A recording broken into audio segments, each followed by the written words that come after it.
Hello everyone, कैसे आप सभी लोग। द पॉलिटिकल मास्टर में आप सभी का स्वागत है। आज इस वीडियो में क्लास 12 के पॉलिटिकल साइंस का स्वतंत्र भारत में राजनीति का पहला चैप्टर जिसका नाम है राष्ट्र निर्माण की चुनौतियां करने वाले हैं। और ये दोस्तों एक इंट्रोडक्शन पार्ट होने वाला है, क्योंकि इस पार्ट में हम करने वाले हैं इस चैप्टर को उन इम्पोर्टेंट टॉपिक पर बात जहां से क्वेश्चन डेफिनेटली पूछे जाने वाले हैं। यह वीडियो न्यू सिलेबस के आधार पर है और इसमें हमने CUET को भी ऐड किया। अगर आपका डोमेन सब्जेक्ट पॉलिटिकल साइंस है तो वीडियो आपके लिए बेहद ही महत्वपूर्ण होने वाली है। सो प्लीज़ इस वीडियो को एंड तक देखिएगा। चैनल पर नए हैं और चैनल को अभी तक सब्सक्राइब नहीं किया है तो चैनल को जरूर सब्सक्राइब कर दीजिएगा। वीडियो पसंद आए तो लाइक शेयर कमेंट जरूर कीजिएगा दोस्तों। तो चलिए बात करते हैं हमारे पहले चैप्टर जिसका नाम है राष्ट्र निर्माण की चुनौती। दोस्तों राष्ट्र निर्माण की अगर हम बात करें तो हम अपने भारत की बात करें, यानी भारत का जो निर्माण हुआ एक राष्ट्र के तौर पर, उस राष्ट्र के निर्माण में किन किन समस्याओं का सामना करना पड़ा। राइट, एक राष्ट्र के रूप में हम किस प्रकार से अपने आप को स्थापित करते हैं, लोकतंत्र की स्थापना कैसे होती है, इस सभी बातों पर हम फोकस करने वाले हैं इस चैप्टर, यानी इस चैप्टर में हमें सारी चीज़ें पता चलने वाली है। तो दोस्तों जैसे कि आप सभी को पता है कि भारत जो है ब्रिटिश ईस्ट ट्रेडिंग कंपनी का और बाद में ब्रिटिश सरकार का उपनिवेश था, और इस उपनिवेश की चुंगल से हमें आज़ादी 14-15 अगस्त की मध्य रात्रि को मिली। और ये जो आज़ादी थी दोस्तों ये इतनी आसान नहीं थी जितना हम आज अपने आज़ादी को एंजॉय करते हैं, अपनी आज़ादी की बात करते हैं। बट वास्तव में जब हमें आज़ादी मिली तो उस समय आज़ादी हमें विभाजन की विभाषिका के साथ मिली थी। यानी हमारे स्वतंत्रता सेनानी जिस आज़ादी की कल्पना कर रहे थे वो आज़ादी कहीं दिखाई नहीं दे रही थी, क्योंकि आज़ाद होने के साथ साथ हमें विभाजन का दंश भी झेलना पड़ा। तो 14-15 अगस्त की मध्य रात्रि दोस्तों हम आज़ाद होते हैं, और 14-15 अगस्त की मध्य रात्रि को भारतीय प्रधानमंत्री पंडित जवाहरलाल नेहरू द्वारा लाल किले के प्राचीर से एक भाषण दिया गया, एक वक्तव्य कहा गया। उस वक्तव्य को कहा जाता है ट्रस्ट विद द डेस्टिनी। जी हाँ, ट्रस्ट विद द डेस्टिनी नाम से जो है पंडित जवाहरलाल नेहरू ने भाषण दिया। हिंदी में उसे कहते हैं भाग्य वधु से चिर प्रतिष्ठित भेंट। और इस भाषण में पंडित जवाहरलाल नेहरू ने कहा था कि जब तमाम दुनिया नींद के आगोश में सो रही होगी तो उस समय भारत एक ऐसे विश्व का निर्माण कर रहा होगा। जी हाँ, हम एक ऐसे विश्व का निर्माण कर रहे होंगे जिसमें समानता, स्वतंत्रता, बंधुत्व की भावना हो। क्योंकि हमने आज़ादी से पहले जो हमारे स्वतंत्रता सेनानियों ने हमारे लिए सपना देखा था कि हम एक ऐसे भारत का निर्माण चाहते हैं जिस भारत में सभी को समानता मिले, सभी को स्वतंत्रता मिले, सभी को अधिकार मिले, और वो सारी चीज़ें समाप्त हो जाए जो ब्रिटिश शासनकाल के दौरान या उससे पहले थी, चाहे वो जात पात हो, चाहे छुआछूत की भावना हो, तमाम प्रकार की बुराइयों को समाप्त करके हम एक लोकतांत्रिक भारत की स्थापना करें। ये दो बातें सभी के मन में पूरी तरह से बैठी थी कि हमें एक ऐसे भारत का निर्माण करना है जिस भारत में सभी को समानता मिले, यानी हमें लोकतंत्र की स्थापना करना है और उस लोकतंत्र में किसी के साथ भेदभाव ना हो। तो ये दोनों चीज़ों के साथ हमने अपने जीवन यानी लोकतांत्रिक जीवन की शुरुआत की थी। तो 14-15 अगस्त की रात्रि को जो है हम यहाँ से आज़ाद होते हैं, और ट्रस्ट विद द डेस्टिनी हमसे पंडित जवाहरलाल नेहरू द्वारा एक भाषण दिया जाता है जो कि बहुत ही इंपॉर्टेंट यहाँ से क्वेश्चन आता है दोस्तों। अब जब भारत आज़ाद होता है दोस्तों, तो क्योंकि हम आज़ाद होते हैं तो आज़ाद के साथ साथ हमें विभाजन का सामना भी करना पड़ता था। यानी हमने ऐसा कभी नहीं सोचा था कि जिस भारत की हम कल्पना करने वाले हैं उस भारत का निर्माण जो है इतनी आसानी से नहीं होने वाला है। हमें बहुत सारी समस्याओं का सामना करना पड़ा, क्योंकि भारत जिसे इंडिया कहा गया, इंडिया के दो भाग, यानी जिसे इंडिया कहा जाता था, इंडिया के दो पार्ट हो जाते हैं। एक को पाकिस्तान कहा गया और दूसरे को भारत कहा गया दोस्तों। तो यहाँ हमें आज़ादी के बाद 3 चुनौतियों का सामना करना पड़ता। वो 3 प्रमुख चुनौतियाँ कौन कौन सी थी? सबसे पहली चुनौती थी देश को एकता के सूत्र में बांधना। यानी जब हम आज़ाद होते हैं तो आज़ाद के साथ साथ हमारा विभाजन भी हो जाता है, और विभाजन के बाद लोगों को एकता के सूत्र में बांधना हमारे लिए सबसे बड़ी चुनौती थी। हमें लोगों को विश्वास में लाना था कि जिस द्विराष्ट्र सिद्धांत के आधार पर, धर्म के आधार पर जो है, बहुसंख्यक के आधार पर, धर्म के आधार पर हमारा विभाजन हुआ, अब आज़ाद भारत में स्वतंत्रता के बाद ऐसी कोई घटना घटित नहीं होने वाली है, क्योंकि आप सभी को पता है कि भारत में बहुत ज़्यादा विविधता है। अगर हम विविधता की बात करें तो हमारा पूरा देश जो डाइवर्सिटी से भरा हुआ है, जगह जगह भाषाएं बदलती हैं, संस्कृति बदलती है, बोलियां बदलती हैं, कल्चर बदलते हैं, खान पान बदलते हैं। तो ऐसे में हम विविधताओं से भरे हुए, और इस विविधताओं से भरे हुए भारत को एक साथ लेकर चलना, ठीक है, एकता के सूत्र में बांधना एक बहुत बड़ी चुनौती थी, जिस चुनौती का हमने बाखूबी सामना किया। और आज देख सकते हैं कि हम अपने आज़ादी का 75वां दिवस यानी आज़ादी का अमृत महोत्सव इस साल मना रहे हैं। ये सारे बात हम करने वाले एक एक करके दोस्तों, बट अभी हम आपको बता दें कि हमें क्या क्या पढ़ना है। तो ये पहली समस्या थी। दूसरी सबसे बड़ी चुनौती क्या थी? लोकतंत्र को कायम करने की। जी हाँ, लोकतंत्र कायम करने की।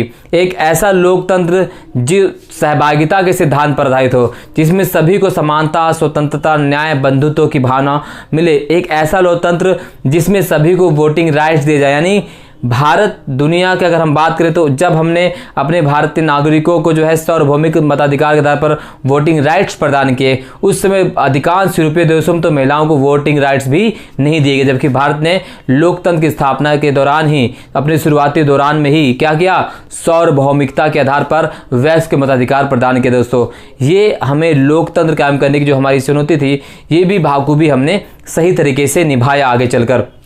तीसरी सबसे बड़ी समस्या थी दोस्तों वाली, वो थी विकास, जिसमें समूचे समाज का भला। यानी हमें एक ऐसे विकास की जरूरत थी जिसमें किसी एक वर्ग, एक तबके, एक धर्म, एक जाति, एक संस्कृति का विकास शामिल ना हो। हमें समूचे भारत को विकास करना था, क्योंकि आज़ादी के बाद अगर हम बात करें विकास की, क्योंकि बहुत से जो हमारे इलाके थे जहां उत्पादन होता था, चाहे वो जूट उत्पादन हो, कपास उत्पादन हो, वो अधिकांश इलाके जो हैं पाकिस्तान में चले गए। तो ऐसे में हमारे सामने सबसे बड़ी समस्या थी विकास की, क्योंकि विकास के माध्यम से ही व्यक्ति का जीवन संचालित होता है। ये तीन समस्या हमारे सामने मुंह बाए खड़ी थी आज़ादी के बाद, जिसका हमने बाखूबी मिलकर सहयोग रूप से इसका सामना किया। और आज हम आपके सामने आज 2022 में खड़े हैं, और उस समय के काल के दौरान भारत के साथ में बहुत सारे देश आज़ाद हुए, लेकिन भारत जैसी स्थिति किसी भी देश की थी। जैसी स्थिति, जिस स्थिति में हम आज़ाद हुए, वैसी स्थिति उस समय कालीन में किसी भी देश की नहीं थी।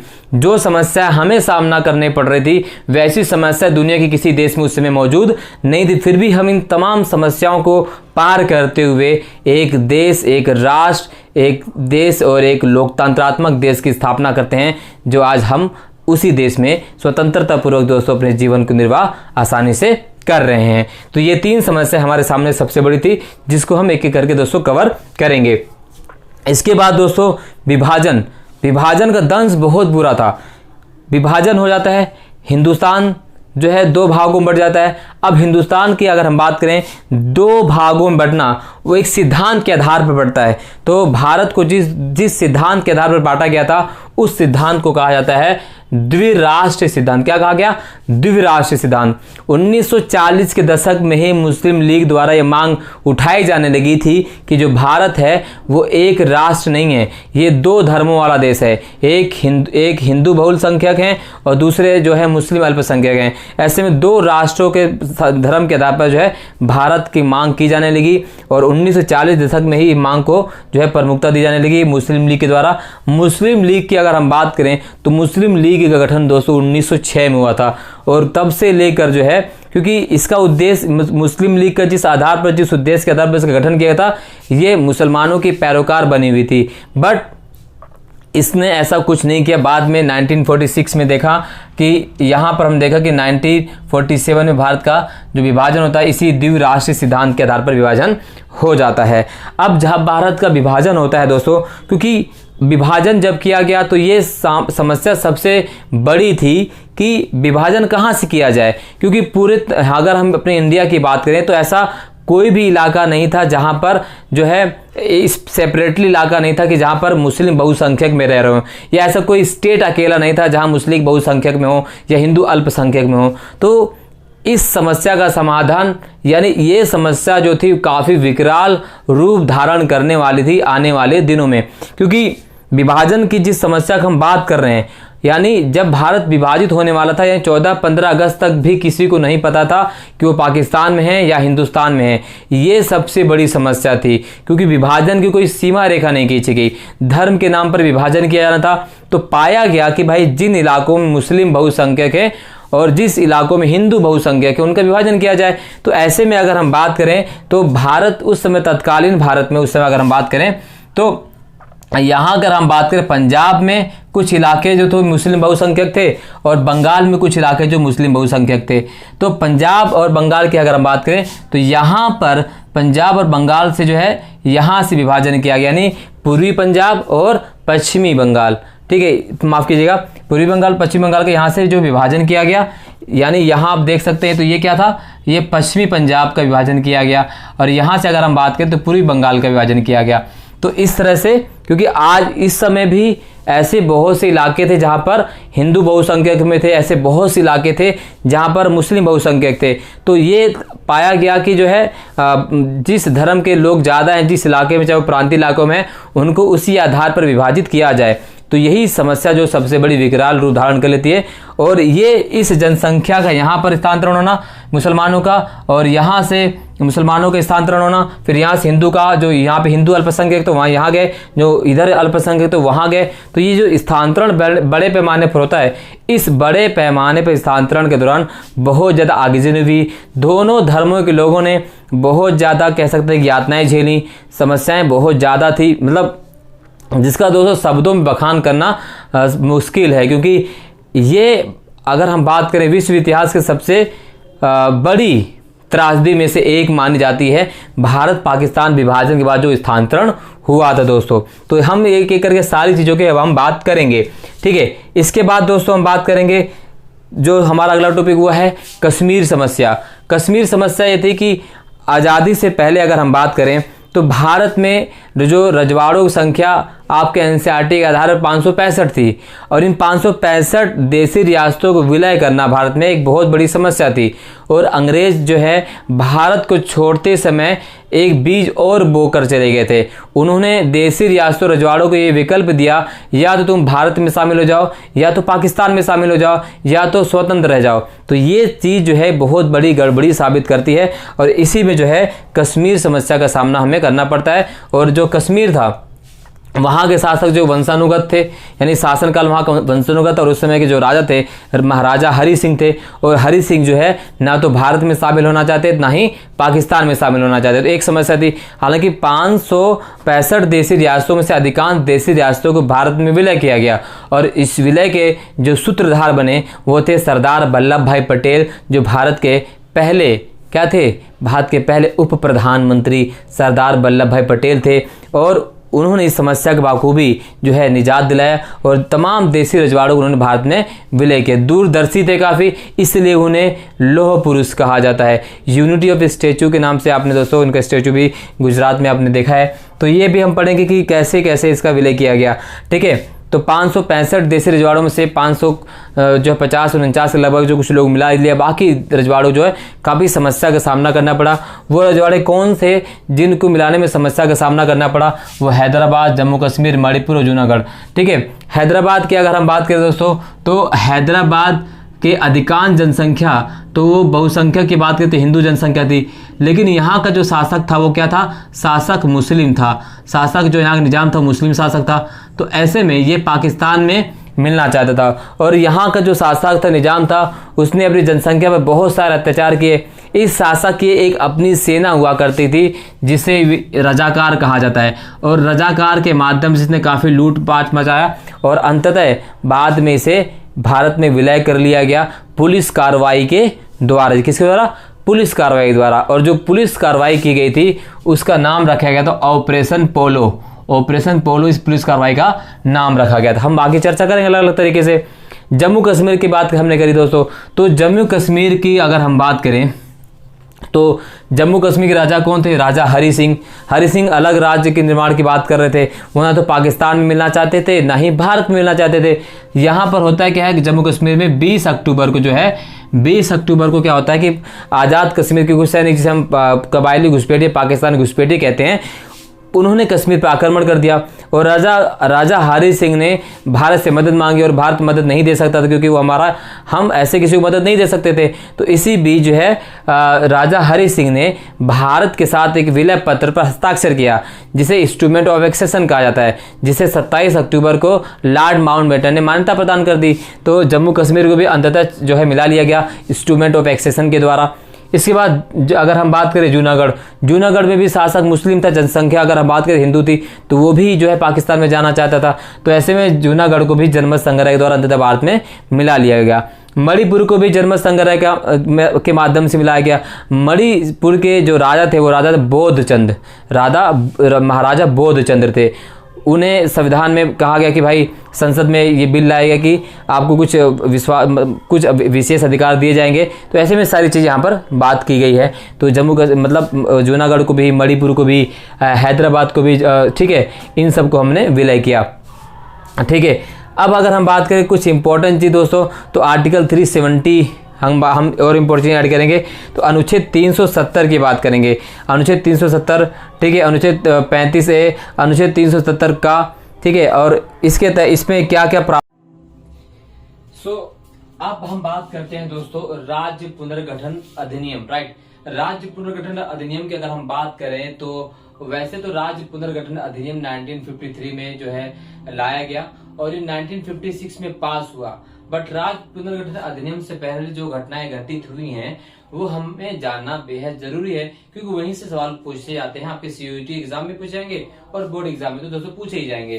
तो उनसे पहले हमें जो चीज जाननी दोस्तों हमें जानना है। तो सबसे पहले अगर हम बात करें तो ब्रिटिश भारत में 9 प्रांत और लगभग 552 देशी रियासतें थी। ठीक है, 9 प्रांत और 552 देशी रियासतें ब्रिटिश सरकार के हिसाब से। वैसे तो अगर हम NCERT की बात माने तो हमारे पास 565 या 562 देशी रियासतें होती हैं।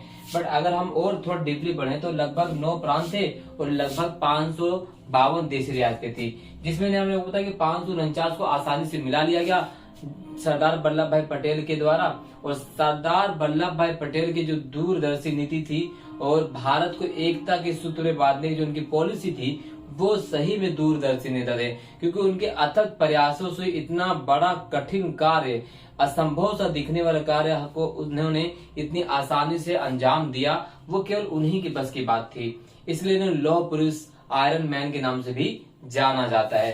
क्लियर। अब अगर हम थोड़ा सा और बताएं तो मूल संविधान में भारतीय संघ के राज्यों का जो दोस्तों अगर हम बात करें जो 1949 तक का था, जो वर्गीकरण किया था वो 4 प्रकार के राज्यों में बांटा गया था।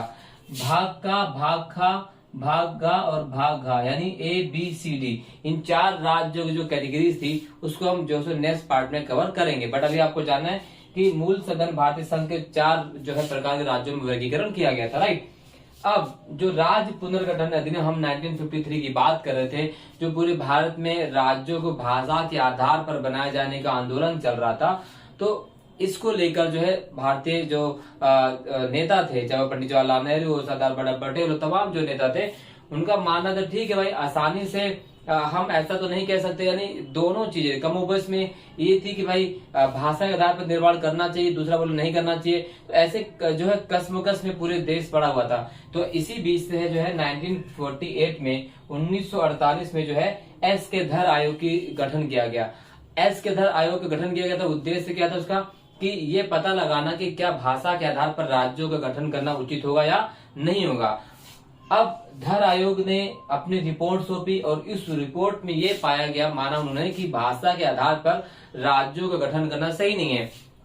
रिपोर्ट प्रकाशित होती है और इनकी रिपोर्ट के आधार पर जो है पूरे दक्षिण भारत में आंदोलन होना शुरू हो जाते हैं। और इसी दक्षिण भारत में आंदोलन करते समय दोस्तों एक गांधीवादी नेता थे जिनका नाम है पोटी श्री रामलू। 56 दिनों के भूख हड़ताल के बाद उनकी मृत्यु हो जाती है। वो गांधीवादी नेता जो दांडी यात्रा में महात्मा गांधी के साथ थे, सत्याग्रही में साथ थे, वो गांधीवादी नेता तो और अलग राज्य की मांग कर रहे थे भाषा के नाम पर आंध्र प्रदेश की, उनकी मृत्यु हो जाती है। और मृत्यु के बाद जो है पूरी तरह से आगजनी प्रदर्शन हड़तालें होने लग जाती है।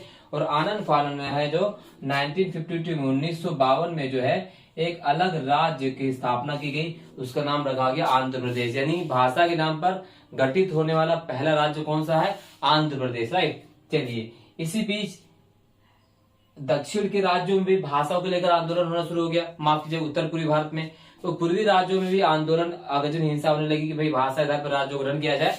इसी बीच 1953 में जो है फजल अली आयोग का भी गठन किया गया। फजल अली आयोग 1953 में, उस आयोग के अध्यक्ष जो भाषा कमेटी बनी थी। फजल अली आयोग के साथ दो और सदस्य थे, उनका नाम है के.एम. पारिकर और दूसरा का नाम है H.N. कुंजरू। इन तीनों लोगों की टीम बनाई गई और इसकी अध्यक्षता की थी फजल अली आयोग ने। इस कमेटी ने रिपोर्ट 1955 में सौंपी और इन्होंने भी एक भाषा एक राज्य के सिद्धांत को नहीं माना। उनका कहना था कि चलो ठीक है, भाषा के आधार पर राज्य का निर्माण किया जा सकता है, बट एक भाषा एक राज्य होना सही नहीं है। जैसे दिल्ली, अगर हम बात करें दिल्ली में, जो हालांकि दिल्ली तो यूनियन टेरिटरी है, बट हम मान लेते हैं दिल्ली में अगर राज्य है तो इसमें केवल हिंदी भाषा बोलने वाले लोग थोड़ी रहेंगे, इसमें हर भाषा के भाषी बोलने वाले लोग रह सकते हैं, व्यापार कर सकते हैं, ठीक है, अपना एजुकेशन प्राप्त कर सकते हैं, घर बना सकते हैं, आ जा सकते हैं। केवल एक भाषा के बोलने वाले लोग यहाँ पर रहेंगे, ऐसा नहीं है। यही कहा था किसने? फजल अली आयोग ने। और फजल अली आयोग के रिपोर्ट के बाद जो है 1956 में जो है इसको पास किया गया, जो है राज्य पुनर्गठन आयोग। 1956 में राज्य पुनर्गठन अधिनियम के पास होने के बाद भारत में 14 राज्य और 6 केंद्र शासित प्रदेश बनाए गए। तो ये 1956 में हमारे पास 14 राज्य से 6 केंद्र शासित प्रदेश। सवाल सबसे बड़ा ये उठता है कि आखिर भाषा के नाम पर राज्यों का निर्माण क्यों किया गया? आखिर भाषा के नाम पर राज्यों निर्माण की मांग क्यों की जा रही थी? तो इसके पीछे दोस्तों एक ऐतिहासिक कारण था। 1920 में कांग्रेस ने अपने नागपुर अधिवेशन में माना था कि राज्यों का निर्माण जो है भाषा के आधार पर किया जाएगा। बट 1920 का समय और 1952 का समय, दोनों में जमीन आसमान का फर्क था दोस्तों। तब की परिस्थितियां कुछ और थी, उस समय की परिस्थितियां कुछ और थी। तो ऐसे में भाषा के आधार पर राज्यों का निर्माण करना बिल्कुल सही नहीं था और खतरे से खाली भी नहीं था। अगर हम भाषा के आधार पर राज्यों की बात करें तो भारत में हजारों की संख्या में राज्यों का निर्माण हो सकता था, बट जो कि देश की एकता और अखंडता के लिए सही नहीं था। इसीलिए इस मांग को ठुकरा दिया गया। और 1956 में जब राज्य पुनर्गठन लागू हुआ तो उस समय हमारे पास 16 राज्य, माफ कीजिएगा, ठीक है, 14 राज्य, 6 केंद्र शासित प्रदेश थे। इस चैप्टर में अगर हम बात करें दोस्तों तो जम्मू कश्मीर का एक अलग सा टॉपिक ऐड किया गया, जिसमें आर्टिकल 370, 371 और आर्टिकल 35 हम क्लियर करेंगे। साथ ही साथ सरदार वल्लभ भाई पटेल जी के बारे में भी इस चैप्टर में ऐड किया गया, वो भी हम पढ़ेंगे।